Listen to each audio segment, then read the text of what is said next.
Welcome back to my Mental Health and Crime channel. My name is Huda London. This is the case of the Idaho quadruple murders that took place on the 13th of November, 2022. The victims are Xana, Ethan, Maddie, and Kaylee. May they rest in peace. What happens when a prosecutor does not turn in evidence that is important for the defense attorney to defend their client? Let's take a look at a case that happened in 2020, the famous case of a missing mother, Suzanne Morphew. Her husband, Barry Morphew, was arrested 10 months after the missing report of Suzanne Morphew. He was arrested for, I believe, a year, but the evidence that was supposed to be supporting the prosecution wasn't enough to hold Barry Morphew accountable for the missing report of Suzanne Morphew. In this case, with Brian Kohlberger, we have similar things going on. Although the case is a bit different, Suzanne Morphew, his body's never been found. Over here we have a horrific quadruple murder. But the evidence that the prosecution was supposed to hand over to the defense attorney of Barry Morphew did not play out the way it was supposed to. It ended up with a mistrial. Barry Morphew walked, and now he's suing the state of Colorado for $15 million. Let's take a closer look. Mark 3 years since Suzanne Morphew went missing. The Chaffee County woman reportedly went for a bike ride Mother's Day 2020 and never came home. Well, 1 year after she disappeared, her husband Barry was arrested and charged in her death. Her body's never been found. 9 days before the trial was set to start, prosecutors dropped the charges, but can still refile them. Today, Morphew's attorney made serious claims against the district attorney and demanded accountability. Denver 7 investigative reporter Jennifer Kovaleski in the studio tonight. And Jen, there are still a whole lot of questions in this case. There are a lot of questions, and nearly 3 years later, and we still don't know what happened to Suzanne Morphew. Prosecutors accused her husband Barry of killing her, only to later drop the charges. The reason? They said police knew where Suzanne's body was and needed the snow to melt to find her. But to this day, her body has never been found. The latest twist comes from her husband's attorney. She's now asking the state to launch an investigation into the elected district attorney who filed the charges. Almost exactly 1 year since Barry Morphew walked out of this Fremont County courtroom with all the charges against him dropped in the death of his wife Suzanne, Morphew's defense attorney Iris Eaton is calling out the prosecutors who had him arrested. Their case was baseless to begin with. She's accusing elected district attorney Linda Stanley. For me, today is a good day. Of concealing evidence and other serious misconduct. Their affidavit they filed was like a tabloid, filled with misrepresentations. Eaton wants the state's Office of Attorney Regulation Counsel to investigate DA Stanley and 6 other prosecutors involved in Morphew's case. I 100% believe, as my team does, that Barry Morphew is innocent.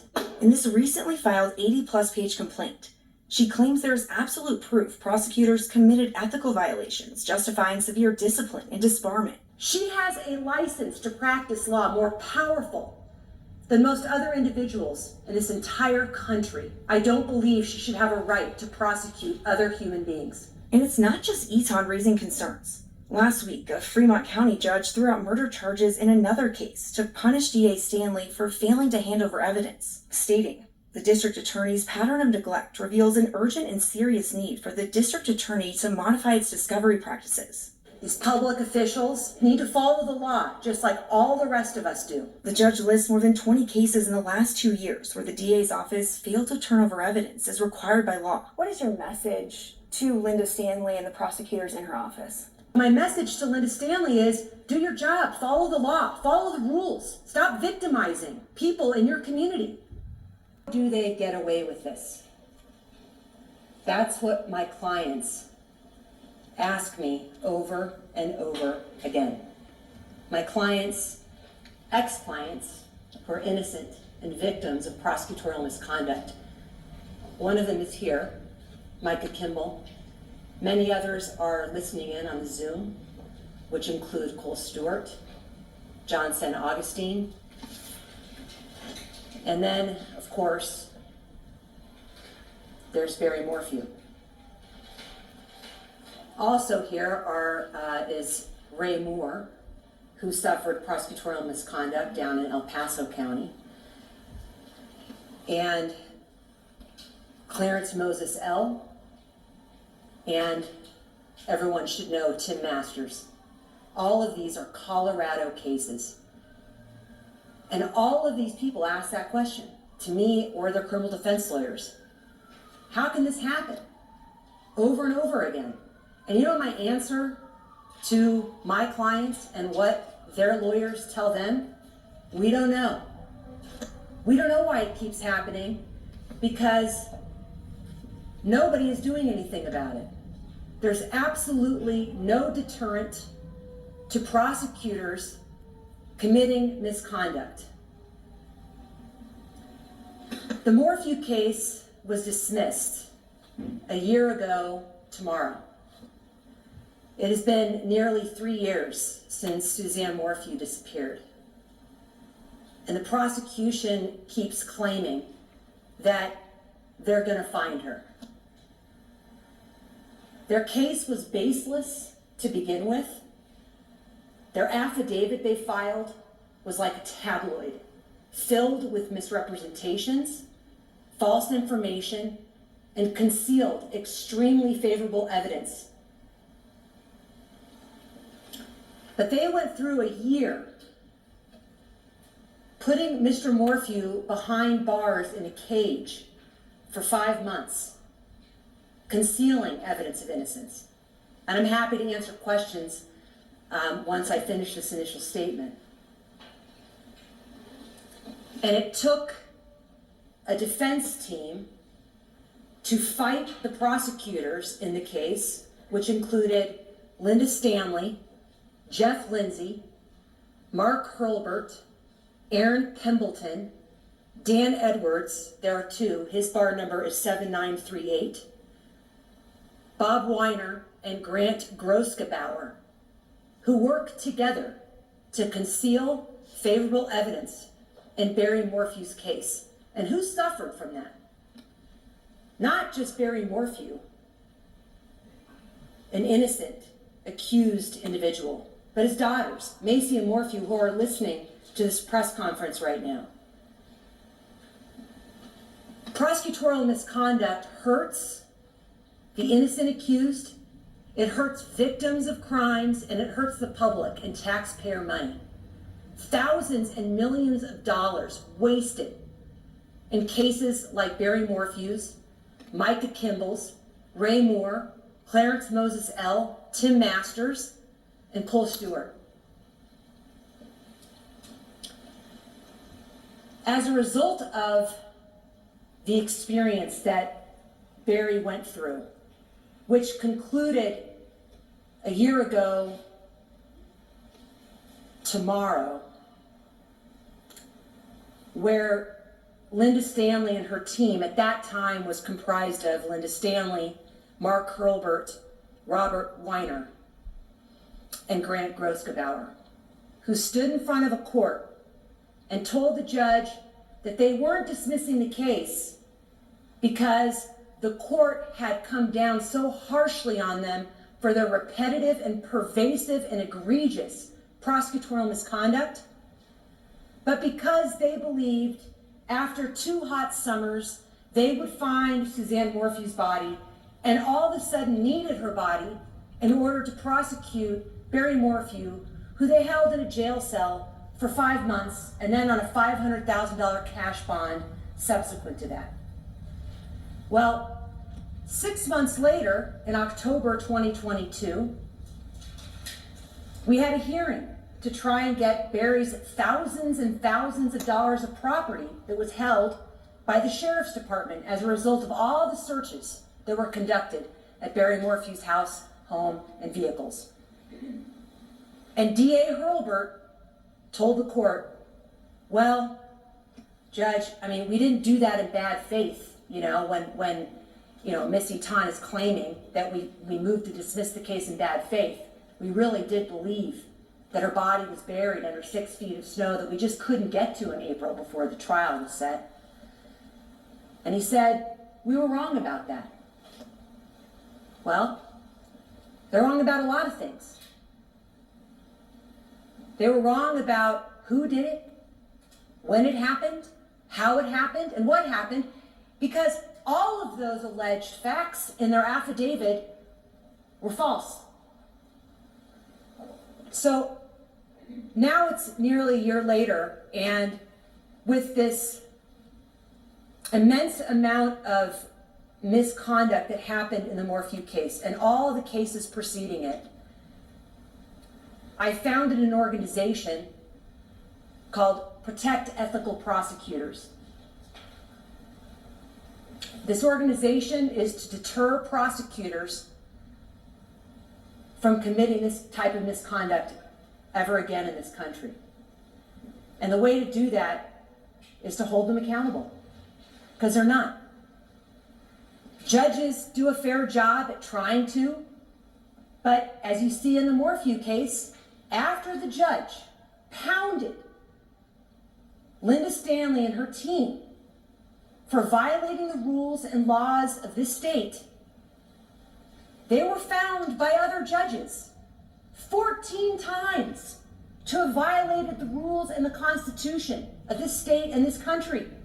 So much so that 2 weeks ago, another judge dismissed a first-degree murder case for the same type of violations. They didn't learn. Linda Stanley's office didn't learn. And let me be clear, even though Linda Stanley is an elected public official who should be equal under the law, just like all the rest of us, the people that worked with her on the Morphew matter aren't just Chaffee County 11th Judicial District DAs. Now, I can't guarantee this, but I have a strong feeling and suspicion that that is going to be appealed. That instead of the DAs in that case and the prosecutors saying, you know what, we made a mistake, we failed, let's get back to the drawing board and figure out why we keep failing the system, why we keep failing victims, why we keep failing the wrongly accused, why we keep failing the people who are paying taxes. You think they would do that? Go back, that's what people do, right? A plane crashes, they go back and they look at the root cause of why the plane crashed, right? They don't just appeal the decision that was made. No, the plane didn't crash, it wasn't our fault, but that's what's happening in this country. And it's happening in the 11th Judicial District. Now, in order to deter prosecutors, what's not working is judges. Yes, there's an Office of Attorney Regulation Council, which is underneath the Colorado Supreme Court. And on March 29th, I filed an 80-page complaint that I'm making public today. Here it is, printed out. It's on the website. You go to the tab, About, Stories, Barry Morphew. It's the first document that's identified under his name. The reason why I'm making that complaint public is because people need to know. Our community, our state, and our nation need to be aware about this epidemic. 30% of exonerations in this country are the cause of prosecutorial misconduct. The average number of years spent by individuals wrongly held in prison is 11.5 years. It's time to change. And the one way to change it now might be the Office of Attorney Regulation Counsel. And my request is that they open a complaint against these 7 prosecutors. And my request is that they take seriously my request to disbar these prosecutors, if not severely discipline them for their misconduct. And it took me a year to write this because I wanted to make sure it was factual and supported by evidence and documents and statements that were made by the prosecutors themselves who went after Mr. Morphew wrongfully. But I don't, as much as I think the Office of Attorney Regulation Counsel is a means to deter prosecutors, it surely hasn't done its job all over the country. I think it's something like 4% of all prosecutors who have been found to commit prosecutorial misconduct end up disciplined. For example, in Tim Masters' case, that you all might remember, is a really, really sad, profoundly sad case of a young man who was wrongly accused of rape and murder of Peggy Hetrick. He was held in prison for 10 years when his legal team found that the prosecution team themselves hid the DNA that was found on Peggy Hetrick that matched what happened to be Tim Masters' neighbor, who was a doctor and was actually friendly with the prosecutors. And the prosecutors knew about this and hid it. Tim Masters was released from prison. He was able to sue the law enforcement team, not the prosecutors. And he came out with $10 million. But you can't sue prosecutors in the United States. That's the purpose of PEP. You can't sue them. There was a decision made that says, you know what, let's give these people who have more discretion and power in the entire country the ability to do whatever they want with just inking a signature on a piece of paper. Who, when, where, what, they can charge whoever they want.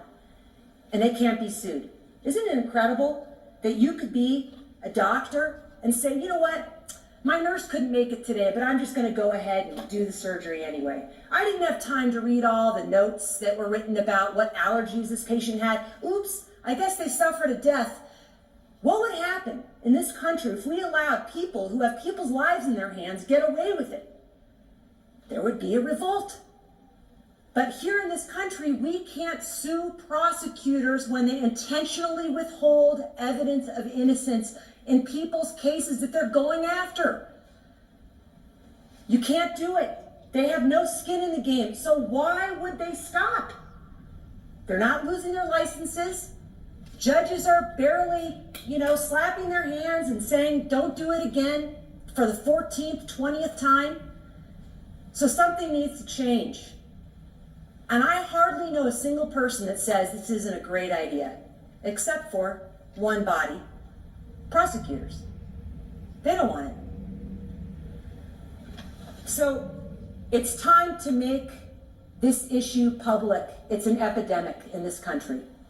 And it's time to make it known who is committing the misconduct and when it's happening, so that lawmakers can make changes where they need to be made changed. These public officials need to follow the law, just like all the rest of us do. They are equal under the law, just like us, but they surely aren't treated like it. So I'm happy to answer any questions anybody has. What is your message to Linda Stanley and the prosecutors in her office? Find Suzanne. What are you calling on the state to do by filing this complaint? My hope is that I might light a match for these prosecutors to actually stop looking in the same place they've looked at for the last 3 years, ignoring the evidence that's going to lead them down a trail to maybe where the true perpetrator is or where Suzanne might be. So my message to Linda Stanley is, do your job, follow the law, follow the rules.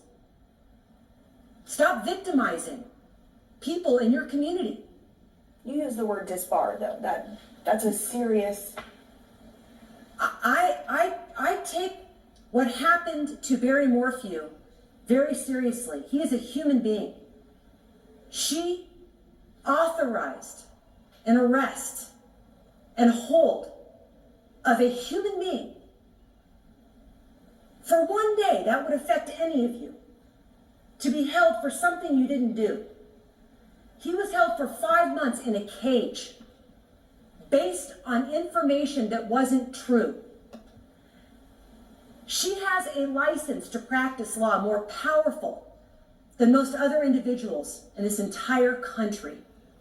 She should have to answer for that. So yes, I don't believe she should have a right to prosecute other human beings. That the Attorney Regulation Council will do anything based on my request for investigation and the other investigation that was open, I don't know. My hope is that they will. That's why I wrote such a tediously long complaint, because I didn't want it to get shoved under the rug. That's why I'm making it public, because I want people to be able to say, hey, you know what? That prosecutor, they had evidence of innocence in my case. Or I want this to be able to be an opportunity where other defense lawyers who know that perhaps other prosecutors were named in this public complaint, maybe that happened to them too. And so maybe with this pattern, on top of a pattern, the Attorney Regulation Council will do something.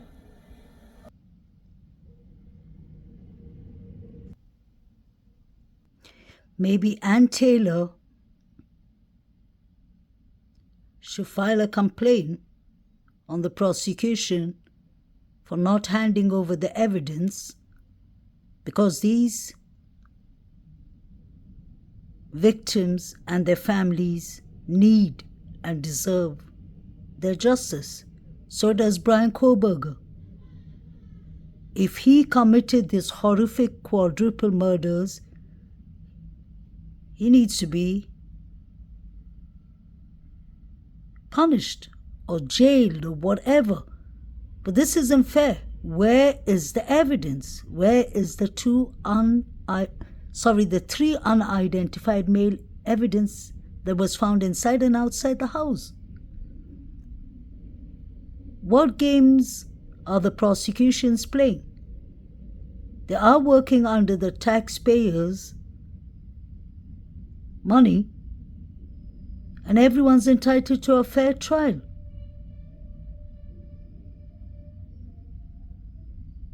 Could it be possible that the prosecution got and the FBI got the DNA in an illegal way?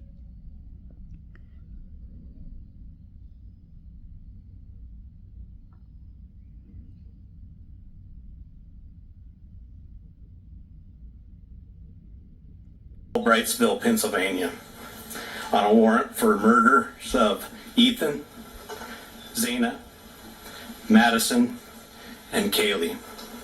I want to personally thank these agencies for their assistance in this case. Koberger resides in Pullman, Washington, and is a graduate student at Washington State University. We will provide as much information as we can about the extradition to Idaho and the criminal process. However, due to Idaho state law, we are limited in what information we can release today until Koberger has his initial appearance in Idaho court.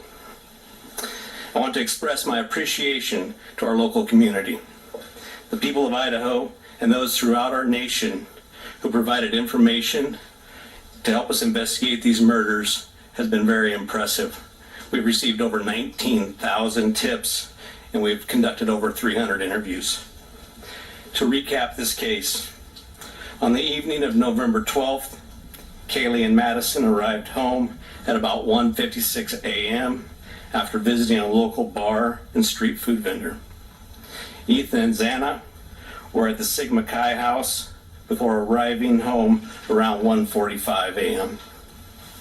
The two surviving roommates had also been in the community but returned around 1 a.m. On the morning of November 13th, a 911 call was made at 11:58 a.m. reporting an unconscious person at the residence. The call came in call came from inside the home from one of the surviving roommates' cell phones. Moscow police responded and found 2 victims on the 2nd floor and 2 victims on the 3rd floor. On November 17th, autopsies were conducted and the Latah County coroner confirmed the identity of the 4 victims. The cause and manner of death was homicide by stabbing. Some had defensive wounds, and each had been stabbed multiple times. These murders have shaken our community, and no arrest will ever bring back these young students. However, we do believe justice will be found through the criminal process. This was a very complex and extensive case. We developed a clear picture over time, and we stand assured that the work is not done, but be assured the work is not done. This has just started. Since November, we have remained laser focused on pursuing every lead in our pursuit of justice for the victims and their families. I recognize the frustration with the lack of information that's been released. However, providing any details in this criminal investigation might have tainted the upcoming criminal prosecution or alerted the suspect of our progress. We will continue to provide as much information as we can as the process moves forward. Today, I want to specifically thank our dedicated Moscow Police Department detectives, patrol officers, the Idaho State detectives, the Idaho State troopers, and their crime lab technicians and scientists, and the Federal Bureau of Investigation for the resources and personnel to conduct this massive investigation. It was the dedication of them and the persistence and the numerous hours that led to an arrest. Fortunately, these highly skilled people worked together as a cohesive team to solve this case. I also want to thank our community and the nation. Over the past 6 weeks, I've been continually reminded of how much our community cares. Locally, public support has been exceptional with kind words, food for investigators, and letters of support. You will never know how much your words of encouragement help us through these trying times. I appreciate each of you and each of your kindness. Agencies and individuals from across the nation have reached out to us to express their support to this department. I'm reminded how our Moscow community, our families, and the nation has been impacted by this daily. Finally, I do want to thank our media partners for the help.